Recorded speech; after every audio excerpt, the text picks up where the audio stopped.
दोस्तों, भारत में हिजाब का मुद्दा जो है वो खत्म होने का नाम नहीं ले रहा है। एक बार फिर से एक जगह से ऐसी खबर निकल कर आई है जिसको कि सुनकर आपको भी लगेगा कि आखिर ये चल कर रहा है।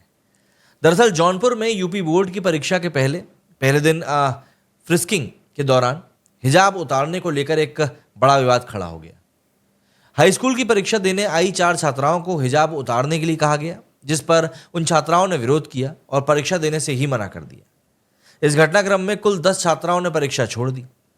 इन्फॉर्मेशन के मुताबिक मंडे को हाई स्कूल की हिंदी परीक्षा प्रथम पाली में की जा रही थी, जो कि खोता सराय स्थित एक मॉडर्न कॉन्वेंट स्कूल का सेंटर खुदौली स्थित सर्वोदय इंटर कॉलेज में पड़ा था।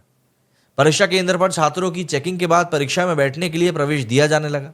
इस दौरान स्कूल प्रशासन ने 4 छात्राओं को हिजाब उतारने के लिए कहा, क्योंकि उनका कहना था कि चेहरे को पहचानने के लिए चेकिंग जरूरी है।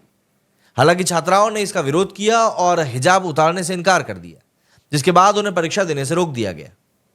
अभिभावक अहमदुल्ला ने इस पूरे मामले में अपनी प्रतिक्रिया दी। उनका कहना था कि उनके परिवार की 10 बच्चियों की परीक्षा थी, लेकिन हिजाब उतारने की बाध्यता के कारण पहले ही घर की 6 बच्चियां परीक्षा केंद्र नहीं गईं। इसके बावजूद 4 बच्चियां परीक्षा देने गईं, लेकिन परीक्षा केंद्र पर उनसे हिजाब उतारने को कहा गया। छात्राओं ने बिना हिजाब के परीक्षा में बैठने से इनकार कर दिया। अहमदुल्ला के मुताबिक उन्होंने महिला शिक्षक से चेकिंग कराने के बाद छात्राओं के हिजाब पहनकर परीक्षा कक्ष में बैठने की अनुमति मांगी थी, लेकिन स्कूल प्रशासन ने इससे सीधे तौर पर मना कर दिया।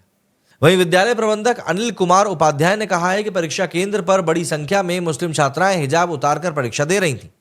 उन्होंने ये भी स्पष्ट किया कि अटेंडेंस शीट में से मिलान के लिए छात्राओं के चेहरे खुले होना जरूरी होते हैं, ताकि पहचान में कोई गड़बड़ी ना हो।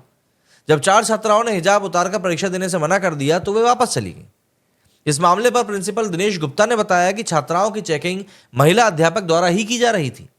4 छात्राओं ने हिजाब पहना था और प्रवेश पत्र से मिलान के लिए उन्हें हिजाब उतारने के लिए कहा गया। छात्राओं ने इस बात से इनकार कर दिया, जिसके बाद वे परीक्षा केंद्र से वापस चली गई। अब देखिए, यहाँ पर समझने वाली बात यह है कि ये एक बहुत ही नॉर्मल सी बात है कि जब आप कहीं पर पेपर देने के लिए जा रहे हैं तो आपके आइडेंटिफिकेशन के लिए आपका चेहरा देखना तो जरूरी होता ही है।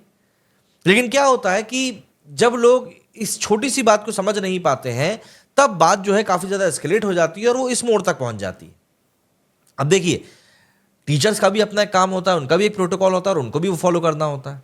अब किसी एक या 2 व्यक्ति के लिए तो ये काम हो नहीं सकता। अब मान लीजिए कल को मैं किसी ऐसे ही परीक्षा केंद्र में जनेऊ पहनकर बनियान उतारकर सर पे गमछा लपेटकर चला जाऊं, तो ऑब्वियस सी बात है वहां पर उन लोगों को उससे भी दिक्कत होगी कि नहीं यार, जो एक सही ड्रेस होती है इस जगह पर आने की, आप उसको पहनकर आइए, उसको फॉलो कीजिए। जो चीज जिस जगह के लिए सही होती है उसको उसी जगह पर करना चाहिए। अगर आप उसको हर जगह पर थोपने के प्रयास करोगे तो ऑब्वियस सी बात है आपको ही कहीं ना कहीं बुरा लगेगा। कमेंट करके बताइएगा आपका इस बारे में क्या कुछ कहना है। मेरे इस वीडियो फिलहाल इतना ही। जय हिंद, जय भारत।